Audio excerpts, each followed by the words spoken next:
London, a sprawling city of light and shadow, where lives cross in ways both ordinary and unimaginable. It is a place of opportunity, history, and resilience, yet beneath its busy streets and familiar landmarks, darkness can sometimes lurk in the unlikeliest of corners. In March 2024, a horror unfolded behind closed doors that would shock even seasoned detectives and judges. A crime so calculated, so brutal, that it would end with a judge handing down the most severe punishment possible in British law, a whole-life order, ensuring that the killer would never again walk free. This is the story of Sarah Mayhew, a 38-year-old mother, friend, and daughter. To those who loved her, she was vibrant, popular, clever, and full of life. She had 2 children who adored her, a family who cherished her, and friends who described her as a bright presence who lit up the room. But her path crossed with 2 people who harbored a secret, sadistic fantasy, a fantasy that would turn her final hours into a nightmare. This is not just the account of a murder. It is the unraveling of a bloodthirsty obsession, a chilling reminder of how fantasy can spiral into reality, and a story of justice delivered in the face of unimaginable cruelty. Sarah Mayhew was more than a name in the news. She was a daughter, a mother, a woman with dreams, friends, and plans. She lived in Friars Wood, Croydon, a lively, family-oriented area, where she was raising her 2 children, then aged just 12 and 15. To the outside world, she was navigating life much like anyone else, balancing the responsibilities of parenthood with the desire for companionship and the small joys of everyday living. Her parents, David and Angela, remember her not as a headline but as their beautiful, pretty girl. Angela recalls her daughter's laughter, her warmth, and the way she always seemed to attract friends wherever she went. From an early age, Sarah was described as clever and popular, someone who excelled at school and maintained a wide circle of friends throughout her life. She was known for being approachable, kind, and fun-loving, qualities that made her a natural presence in any room she entered. For Sarah's children, she was a constant source of love and guidance, someone who encouraged them in their studies, cared deeply about their well-being, and remained steadfast in her devotion to family. Though her personal life had its challenges, she was determined to provide stability and joy for them. Like many adults in the modern age, Sarah had also turned to online dating in search of companionship. It was through these digital connections that her path would eventually cross with Steve Sansom, a man whose dark history she could never have fully known. To her family, Sarah was simply looking for love, trying to carve out her own happiness while being the strong mother her children relied upon. Before tragedy struck, Sarah's life was ordinary in the most precious of ways, full of love, family, and promise. To understand the horror of Sarah Mayhew's murder, one must first understand the man at the center of it, Steve Sansom. On the surface, Sansom was a builder from Sutton, but beneath that ordinary exterior lay a history of violence and darkness that stretched back decades. In 1998, on Christmas Eve, Sansom committed his first known murder. He stabbed a minicab driver to death and stole his wallet, a killing so senseless and brutal that it earned him a life sentence. For nearly 20 years, he remained behind bars, serving time for the crime. By 2019, he was released on license, a conditional form of freedom given to life-sentenced prisoners under the expectation they would not reoffend. But prison had not reformed Sansom. Instead, it seems his violent impulses and sadistic fantasies had only deepened. Behind closed doors, he nurtured a fascination with domination, cruelty, and sexual violence. He became involved with Gemma, a woman equally drawn into his disturbing world. Their relationship was marked from the beginning by sadomasochistic themes, with messages exchanged that spoke openly about fantasies of murder and control. To friends and acquaintances, Sansom might have appeared as another man rebuilding his life after prison, but prosecutors would later say that when he contacted Sarah Mayhew through online dating, he already had murder in mind. The flirtations and conversations that might have seemed normal to Sarah masked a predator whose desires had long since blurred the line between fantasy and reality. Steve Sansom was not a man seeking love or connection.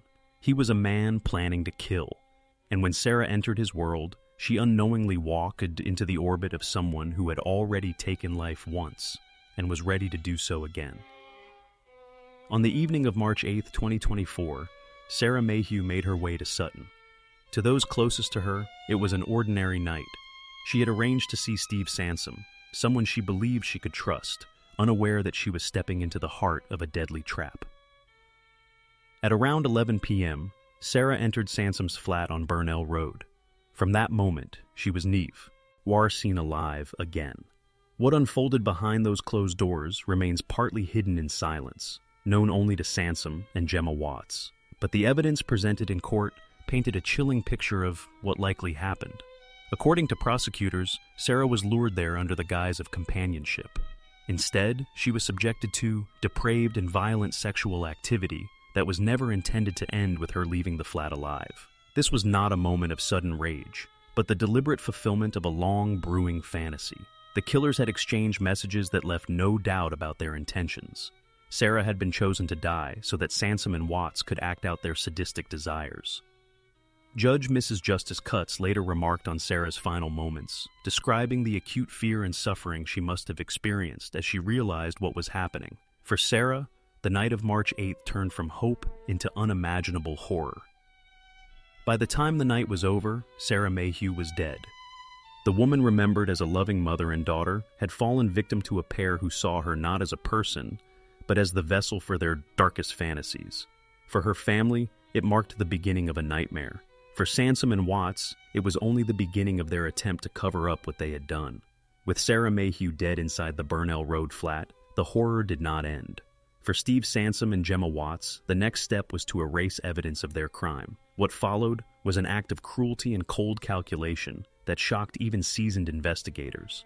The pair set about dismembering Sarah's body. The court heard that this was not a panicked decision, but part of their plan to cover their tracks.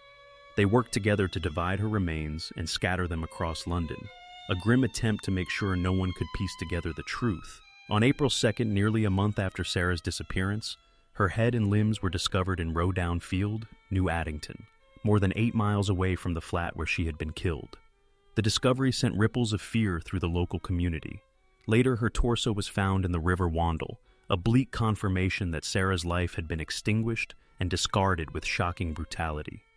The exact details of what happened to her body between March 8th and those discoveries remain known only to Sansom and Watts. But what was clear in court was their determination to obstruct justice.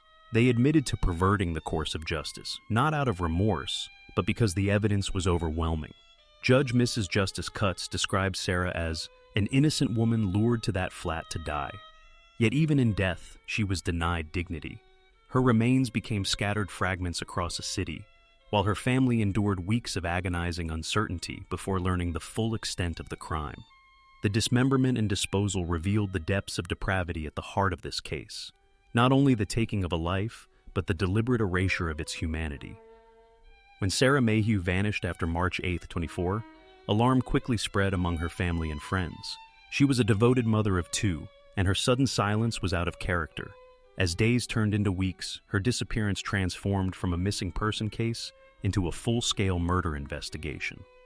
The breakthrough came on April 2nd when walkers discovered human remains in Rowdown Field, New Addington.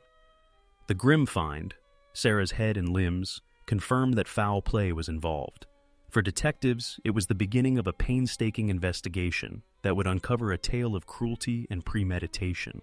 Soon after, Sarah's torso was located in the River Wandle, further confirming the brutality of the crime. Police began to focus on Steve Sansom and Gemma Watts, the last people known to have seen Sarah. What investigators uncovered behind the digital curtain of their phones was shocking.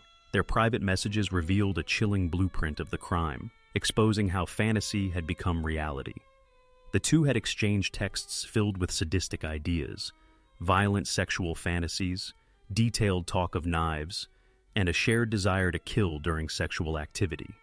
These were not drunken musings or passing comments, but repeated conversations, sustained over time, that built into a joint obsession. In one chilling thread, Sansom and Watts spoke of bringing another person into their relationship, someone they could dominate and ultimately destroy. Sarah, tragically, became that person. Prosecutor Tom Little KC told the court that the murder involved sexual and sadistic conduct. The pair's own words left little room for doubt. What might have seemed like fantasies were, in reality, preparations. As the prosecution described, when Sansom contacted Sarah, He had murder in mind. Confronted with overwhelming evidence, including forensic links to the Burnell Road flat and the incriminating digital trail of their conversations, both Sansom and Watts knew that a body, once discovered, would tie back to them if their flat betrayed signs of what had happened inside. So, like many killers before them, they tried to erase the scene. CCTV and transactional records revealed that the pair purchased cleaning products in the days after Sarah's disappearance. Investigators later pieced together shopping trips that included bleach, heavy-duty bin liners, gloves, and disinfectants. They carried these items back into the Sutton flat, not for ordinary domestic chores, but for the systematic attempt to wipe away the evidence of murder. Detectives would later describe the smell of chemicals that lingered in the flat when it was searched, a telltale sign of efforts to scrub bloodstains and biological traces. Yet despite their attempts, forensic specialists still recovered traces of Sarah's presence, proof that violence had occurred there. Blood residue, invisible to the naked eye, lit up under forensic testing, refusing to be erased. Both Sansom and Watts admitted their roles. They pled guilty to murder and to perverting the course of justice by dismembering Sarah's body. Their arrests brought some relief to Sarah's grieving family, sparing them the ordeal of a lengthy trial. But the details that emerged painted a harrowing picture, not of a spontaneous killing, but of a calculated crime carried out by two people bound together by obsession, cruelty, and bloodlust. When Steve Sansom and Gemma Watts finally stood before the Old Bailey, the scale of their crimes was laid bare. Both had already admitted murder and perverting the course of justice, sparing Sarah Mayhew's family the agony of a trial. Yet the sentencing hearing still carried a heavy weight, as the court confronted the cruelty of what had been done. Prosecutors described the killing as one of exceptionally high seriousness, marked by sexual sadism, premeditation, and a complete absence of remorse. The court heard how Sansom had lured Sarah with murder in mind, and how Watts had shared his appetite for depravity, encouraging and participating in the fantasy until it became reality. Mrs. Justice Cutts did not hold back in her judgment. She told the pair that Sarah's greatest misfortune was to know the two of you. She spoke of Sarah's final terror, her acute suffering, and the wickedness that drove Sansom and Watts to commit the act. She noted that Sansom, already a convicted killer, had shown no regret. The sentences were decisive. For Sansom, a whole life order, meaning he will never be released. He will die in prison. For Watts, life imprisonment with a minimum term of 30 years. Both also received concurrent sentences of 5 years for perverting the course of justice. For Sarah's family, no punishment could compare to the pain of their loss, but the outcome ensured that those responsible for her death would never again walk free. The courtroom proceedings confirmed what investigators and prosecutors had already made clear. This was not just murder, but the realization of a bloodthirsty fantasy, and justice demanded the severest of sentences. No courtroom sentence could heal the wound left by Sarah Mayhew's murder. For her parents, David and Angela, and for her 2 children, the grief was immeasurable. In their victim impact statements, read aloud before the Old Bailey, the family laid bare the pain that had shattered their lives. David Mayhew, Sarah's father, asked the question that will haunt him forever. Why did you have to kill her? He admitted he may never find an answer, but the senselessness of the act tormented him. He thanked Sansom and Watts for pleading guilty and sparing the family a drawn-out trial, yet reminded them that no sentence could ever match the suffering they had caused. Angela, Sarah's mother, spoke through tears of her beautiful, pretty girl. She described the heartbreak of living without Sarah, of missing her every day, and of the cruel reality that her daughter's life had been taken in such a monstrous way.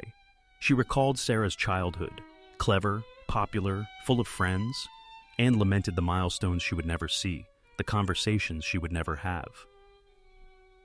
For Sarah's children, who were just 12 and 15 when she died, the impact was devastating. Their mother had been their anchor, their guide, and their comfort. To lose her so violently was to lose not only their parent, but the sense of safety every child deserves. The judge acknowledged the family's unimaginable pain, reminding the court that Sarah was not just a victim of headlines, but a mother, daughter, and friend. Her absence left a void that could never be filled.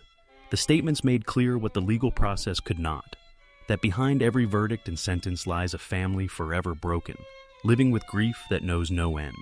To fully understand the horror of Sarah Mayhew's murder, it is essential to examine the history of her killer, Steve Sansom. His capacity for violence was not new. It was embedded deep within a pattern of criminal behavior that stretched back decades. In '98, on Christmas Eve, Sansom stabbed a minicab driver to death and stole his wallet. That murder earned him a life sentence, and he spent nearly 20 years in prison.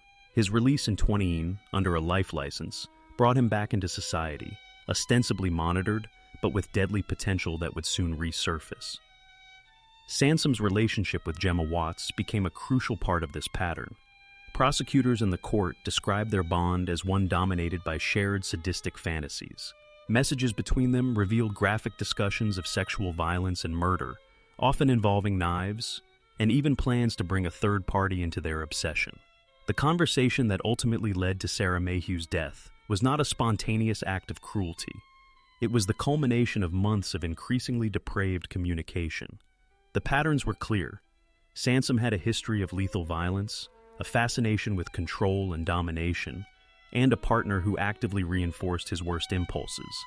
Their exchanges, which began as fantasy, escalated into planning and eventually into the brutal execution of a murder.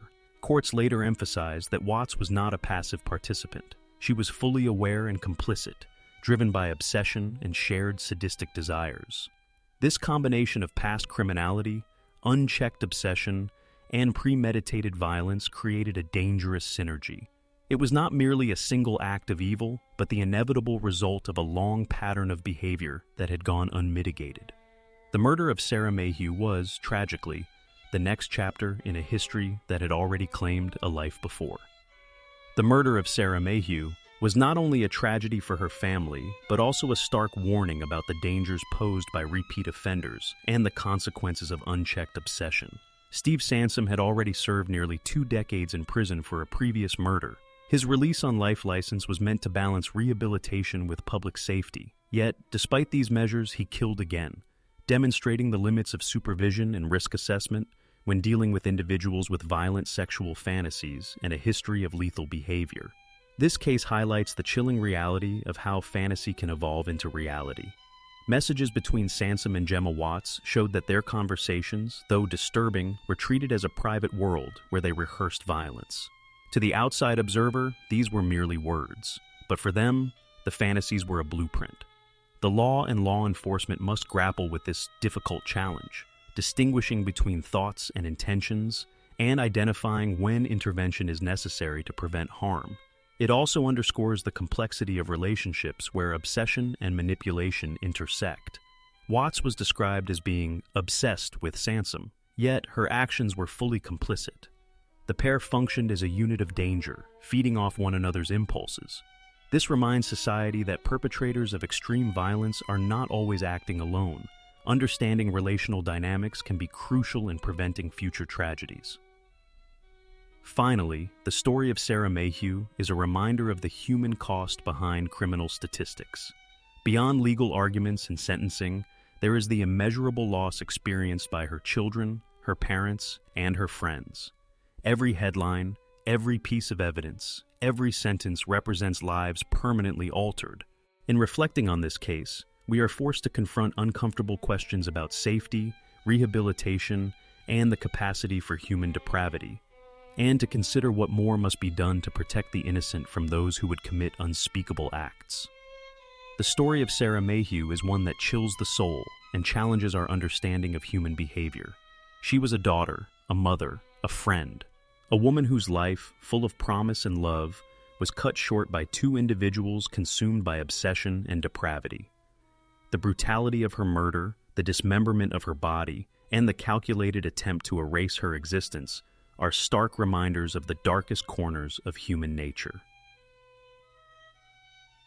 Steve Sansom and Gemma Watts have been sentenced to spend decades, or in Sansom's case, the rest of their lives, behind bars. Justice has been served in the legal sense. They will never again harm the public. Yet no verdict, no sentence can restore what was lost. Sarah's children will grow up without their mother. Her parents will live with an unimaginable grief, and her friends will remember a life that ended far too soon.